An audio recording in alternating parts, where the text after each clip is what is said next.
Ladies and gentlemen, good day. Welcome to the channel. If you're looking to add or insert a page in Google Docs, there's a few things that you can do in terms of adding or inserting a page. Let's get straight into it. The first thing you want to go ahead and do is make sure that you've got your document open. And if you're going all the way down to the bottom over here, you can see that this is one page. Now, if you continue to hit enter, you will actually see that it now creates a new page, and this will be a full-sized page immediately from the get-go.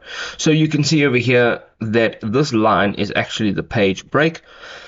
One of the other ways you can do this is actually going up to the top of your page, and you're going to go ahead and put your cursor before all of your text.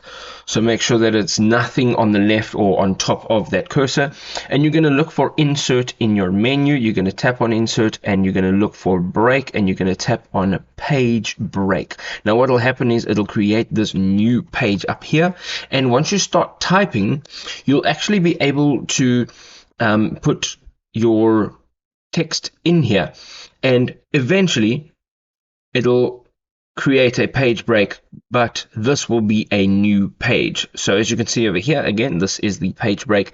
Alternatively, if you want to go ahead and put a new page underneath all of your text, you can just go ahead, put your cursor at the last point of your text. Again, we're going to go into the menu at the top of the screen. We're going to go into insert, break, and page break. So basically, anywhere you want to add a page, you can just go ahead and tap on page break in that insert option, and you'll be able to add or insert a page anywhere you'd like.